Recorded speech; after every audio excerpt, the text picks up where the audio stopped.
1 अप्रैल से अब ट्रांसपोर्ट के दौरान चलने वाली सभी गाड़ियों का टोल टैक्स का किराया जो है रेट बढ़ा दिया गया है। हमारे साथ कुछ ट्रांसपोर्ट से यूनियन के सदस्य जुड़े हुए हैं जो यहाँ बैठे भी हैं साथ में। अक्सर यहाँ बैठ के बातें होती हैं कि ट्रांसपोर्ट को लेकर हम क्या सरकार से मांग रखें और कैसे इसको सुधारें और कितना अच्छा करें। इन सब की बनाने की यहाँ पूरी कोशिश यूनियन के द्वारा की जाती है। हम इनसे बात करेंगे कि आखिर जब 1 अप्रैल से इसकी जो रेट बढ़ाए जा रहे हैं उसको कितना असर ट्रांसपोर्ट पर पड़ेगा और कितना असर उनकी दिनचर्या पर पड़ता है। देखिए, सरकार टोल टैक्स तो हर वर्ष बढ़ाती है, लेकिन जिस प्रकार से इस बार जो है 10% की वृद्धि की है वो बिल्कुल सरासर ट्रांसपोर्ट व्यवसाय के लिए गलत है। इस तरह सरकार को 10% की वृद्धि नहीं करनी चाहिए। सरकार ने 2 रुपये केवल टोल टैक्स वो पेट्रोल के दाम कम किए प्रति लीटर, वो भी सिर्फ चुनावी जुमला था। चुनाव के मद्देनज़र उन्होंने 2 रुपये डाउन कर दिया और चुनाव बाद आप देखिएगा, आप जून में जब आइएगा, जब चुनाव का रिजल्ट निकल जाएगा तो आप देखिएगा ये 5 रुपये अचानक वृद्धि हो जाएगी। तो सरकार ने जैसे 10% की जो वृद्धि की, अगर ये 2% 3% की वृद्धि करती तब भी काम चल सकता था। देखिए, कानपुर एक रोड है, आप छोटा सा एक उदाहरण दे दीजिए। कानपुर रोड पे कम से कम पर डे 10,000 वाहन गुजरते हैं और 10,000 वाहनों में अगर एक रोड की मैं बात करता हूँ, आप इधर देखिए पूर्वांचल एक्सप्रेस देख लीजिए, ये आगरा एक्सप्रेस देख लीजिए, हरदोई रोड देख लीजिए, सब रोडों पर टूल पड़ा हुआ है। पूरे देश में टूल पड़ता है। तो सरकार को 10% की वृद्धि ना करके 2 से 3% की वृद्धि करना चाहिए था, क्योंकि भाड़े कभी भी नहीं बढ़ते हैं। जैसे अभी अप्रैल लगेगा, 1 अप्रैल से टूल तो बढ़ जाएगा, लेकिन भाड़ों की वृद्धि कभी नहीं करती है सरकार। नहीं, अगर टोल टैक्स बढ़ेगा तो जाहिर सी बात है कि आप लोग अपना भाड़ा भी बढ़ाएंगे, जो ट्रक वाले होंगे। नहीं, ट्रक का जो है, चूंकि ऐसा होता है कि यहाँ पर तमाम तरीके के लोग होते हैं और तमाम तरीके का कंपटीशन होता है, तो सरकार इस पर कोई स्वतंत्रता रखती है। सरकार अपने आप देखिए, आप जो है आज की डेट में सरकार हर जगह बिड डलवाती है और वही काम सारी कंपनियों वाले कराते हैं। बिड में जिसका रेट सबसे कम होता है उसी को टेंडर देती है। तो उसमें कोई भाड़े का तो कोई प्रावधान ही नहीं है कि आप 100 रुपये से नीचे भाड़ा नहीं कर सकते हैं। 100 रुपये से नीचे कर दिया तो उसको डिस्क्वालीफाई कर दिया जाए, ऐसा कोई उनके पास नियम ही नहीं है। हम लोगों के लिए जो है ऐसा नियम होना चाहिए। जैसे मान लीजिए 100 रुपये कुंटल का भाड़ा होना चाहिए, मान लीजिए कहीं यहाँ से बनारस जाने का, अगर आप 99 रुपये भर दिया तो उसको डिस्क्वालीफाई करना चाहिए, लेकिन ऐसा कोई प्रावधान ही नहीं है। सरकार अपनी टोल टैक्स बढ़ाने की जो है एक अनोखी उपलब्धि बता रही है कि एक अच्छी उपलब्धि है। इससे कहीं ना कहीं टोल टैक्स का जो पैसा आएगा वो हम रोडों पर लगाएंगे, हाईवे पर लगाएंगे, ताकि वहाँ से निकलने वाली गाड़ियों का सुरक्षित तौर पर निकल सके वहाँ पर। देखिए, सरकार अपने हिसाब से अपने लिए अच्छा काम कर रही है, लेकिन जिस हिसाब से ट्रांसपोर्ट का व्यवसाय दिन पर दिन टूट रहा है, इस पर सरकार का ध्यान बिल्कुल नहीं जा रहा है। ट्रांसपोर्ट में गाड़ी मालिक किस्त देख लीजिए, उनकी इंश्योरेंस का हर साल बढ़ाना देख लीजिए, टैक्स का देख लीजिए, खर्चे इनके दिन पर दिन बढ़ रहे हैं।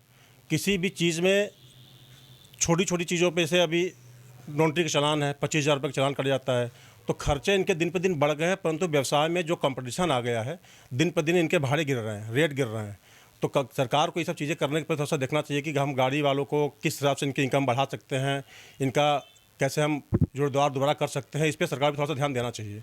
इन चीज़ों पर थोड़ा ध्यान दे, फिर चीज़ों को बढ़ाए तो उतना प्रभाव नहीं पड़ेगा, परंतु अभी बहुत ज़्यादा प्रभाव पड़ेगा।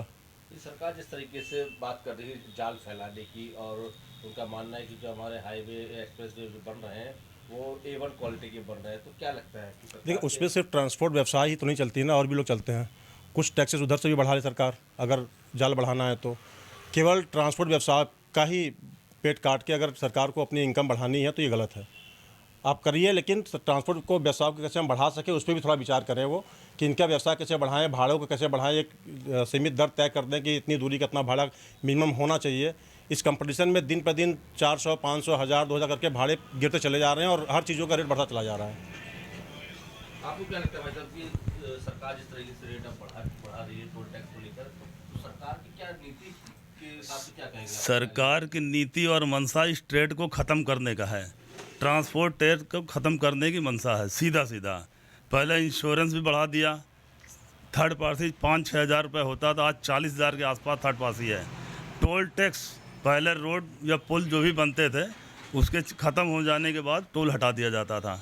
आज की डेट में जो 15 गाड़ी चलाता है, 15 गाड़ी वाला जो छोटा ट्रांसपोर्टर कहलाता है, वो साल में 20 लाख टोल देता है। अब 20 लाख टोल साल में देता है, समझ लीजिए 20 लाख फ़ायदा नहीं होता होगा साल में, वो कहाँ से दे रहा है। इसलिए हमारा कहना है सरकार की सीधा मनता है कि ट्रांसपोर्ट टेट को ख़त्म करना, बाकी आगे वो क्या करना चाहते हैं वो सरकार ही जानती है। आप क्या विचार रखते हैं सरकार की नीतियों को लेकर? मेरा नाम अकबर अली है। मैं इस Lucknow truck transport welfare association का महामंत्री हूँ और मैं अपने सारे देशवासियों को होली की पहले तो शुभकामनाएं देना चाहता हूँ। और मैं कहना चाहता हूँ जिस हिसाब से सरकार ये टोल टैक्स और भी चीज़ें जो बढ़ा रही है, इससे सीधा असर जनता के ऊपर पड़ रहा है।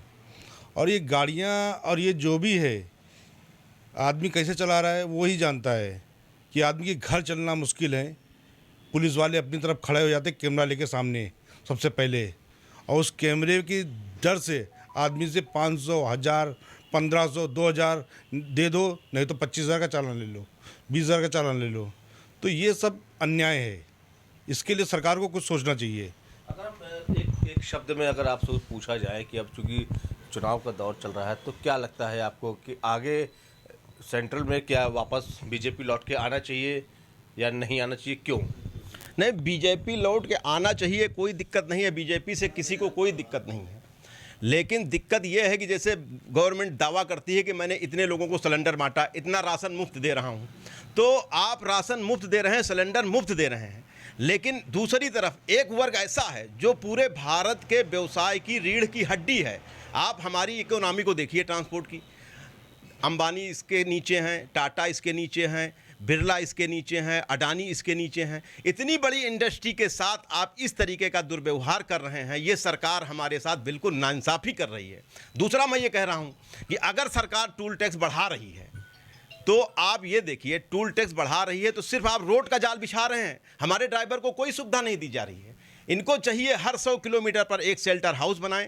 आप देखिए, जब चुनाव आता है, जब ठंडक आती है, तो राजनीतिक कारणों से शहर में जगह जगह शेल्टर हाउस बना दिए जाते हैं। कहते हैं इसमें लेबर रुकेंगे, वहाँ अलाव की व्यवस्था कर दी जाती है। हमारी किसी पार्किंग में ड्राइवर के लिए शेल्टर हाउस बनाया गया? किसी शहर में बनाया गया? मैं ये जानना चाहता हूँ सरकार से। पूरे ट्रांसपोर्ट नगर में, पूरे देश की मैं बात कर रहा हूँ, किसी भी जगह कोई भी सरकार, चाहे उत्तर प्रदेश की सरकार हो या महाराष्ट्र की सरकार हो, एमपी की सरकार हो, कहीं किसी भी तरीके से अगर शेल्टर हाउस बनाई हो ड्राइवरों के लिए तो वो हमें बता सकते। और पूरे ट्रांसपोर्ट नगर में जो है ना, अभी तक कहीं पानी की व्यवस्था नहीं है। 1-2 जगह खाली जो है पानी यहाँ पे है नल, बाकी पूरे ट्रांसपोर्ट में जो बाहर के ड्राइवर आते हैं पानी कहाँ पिएंगे? किसी के पास पानी नहीं है पीने के ड्राइवर को कि अब वो मोल खरीद के पानी पिए। अरे तुम ड्राइवर से कमा रहे हो, ले रहे हो, तो उसको भी कुछ दो, सुविधा तो उसको देना चाहिए ना कुछ। सबसे बड़ा मुद्दा ये है कि गाड़ियाँ जाती है, ड्राइवर साथ में रहते हैं। ये तो सबसे बड़ा मुद्दा ये आता है कि क्या ड्राइवरों की सुरक्षा को लेकर अभी तक सरकार की कुछ योजनाएं सामने आई है, चाहे मेडिकल को लेकर या फिर ट्रांसपोर्ट को लेकर? सरकार आज की जो प्रेजेंट टाइम की सरकार है वो सिर्फ और सिर्फ प्रोफेशनल है, अपना प्रॉफिट देखती है। किस रूप से सरकार को फ़ायदा हो सकता है सिर्फ उसका गुड़ा भाग करती है। पब्लिक को क्या नुकसान हो रहा है, क्या दुख है, क्या तकलीफ, उससे कोई लेना देना नहीं है उसको। हमारे टोल टैक्स बढ़ा दिए जाते, डीजल बढ़ा दिए थे, इंश्योरेंस बढ़ा दिए, धमाधम बढ़ाए चले जा रहे हैं, लेकिन उसके एवज में हमको सुविधा क्या मिल रही है इसका मतलब नहीं है उनसे। मैं गोरखपुर लाइन का काम करता हूँ, उस पर फैजाबाद रोड पे 1 लाख गाड़ी पर डे का है अप डाउन का, और मिनिमम 300 रुपये हम लोगों का 415 रुपया हो गया, 415 रुपया टोल टैक्स हो गया। अब आप सोचिए, यहाँ से बस्ती तक जाने में 4 टोल टैक्स हैं, जो कि हरैया वाला नियमतः गलत बना हुआ है, इसके बाद भी ज़बरदस्ती ये लोग लेते हैं। फिर भी चलिए ठीक है, कोई बात नहीं। अब यहाँ से बस्ती तक जाने में 3032 रुपये का टोल लग जाता है, बढ़ाते चले जा रहे हैं। अरे इसकी कीमत तो पहले वसूल चुकी है सरकार, अब कम करने की जगह इसको ज़्यादा करने की क्या ज़रूरत पड़ी है? क्या लगता है, जैसे अभी भाई साहब ने बताया कि लगभग 2% सरकार को कीमत बढ़ानी चाहिए, आपको क्या लगता है, क्या परसेंटेज के हिसाब से और कितना कम होना चाहिए? 2 रखना चाहिए आपको? नहीं, सरकार को तो पहली बात पुराने जो रोड हैं उस पर कम करना चाहिए। जैसे आपको मैं उदाहरण बता दूं, घाघरा के पुल पे जो पुल बना था, पहले जो पुल बनता था उस पर पुलाही तभी तक ली जाती थी जब तक उसका कीमत अदा नहीं हो जाती थी। जब कीमत अदा हो जाती थी तो उसको टैक्स मुक्त कर दिया जाता था। लेकिन आज की डेट में सरकार जो मतलब अपना मूल्य वसूल चुकी है उस पर भी बढ़ाते चले, उसका बढ़ाने का औचित्य हमारे समझ नहीं आता है। जो नया बना रहा है उस पर ले ले, कोई बात नहीं है, उसका भाई लागत लगाया है सरकार, ले ले, कोई दिक्कत नहीं है उसमें। लेकिन जो रोड अपनी मूल्य चुका है, अपना मूल्य वसूल चुका है, उस पर बढ़ाने का औचित्य क्या है सरकार ये बताए तो कम से कम। कितने टैक्स लेगी सरकार? तो ये थे हमारे साथ एसोसिएशन के कुछ लोग थे, लेकिन इनका सीधा सीधा कहना है कि सरकार अगर टोल टैक्स बढ़ा रही है या किसी चीज़ की रेट बढ़ा रही है तो वो सुविधाएं भी हमें दे, और साथ ही जो पिछले जो टोल टैक्स बढ़े उनमें कुछ कटौती करें। सुविधाओं के नाम पर ज़ीरो है, टोल टैक्स बढ़ाने में नंबर 1 है। देखना ये होगा कि आखिरकार एसोसिएशन की जो नाराज़गी है वो सरकार तक पहुंचती भी है या नहीं, और चुनाव में इसका क्या रिजल्ट मिलता है ये तो वक्त ही बताएगा। वीडियो जर्नलिस्ट विशाल के साथ देवेंद्र प्रताप सिंह, प्रभात साक्षी न्यूज़, लखनऊ। अगर आप भी लेना चाहते हैं देश दुनिया की तमाम जानकारी तो आज ही सब्सक्राइब करें हमारे चैनल को। साथ ही नीचे दिए बेल आइकन को जरूर दबाएं ताकि हर अपडेट आप तक पहुंच सके।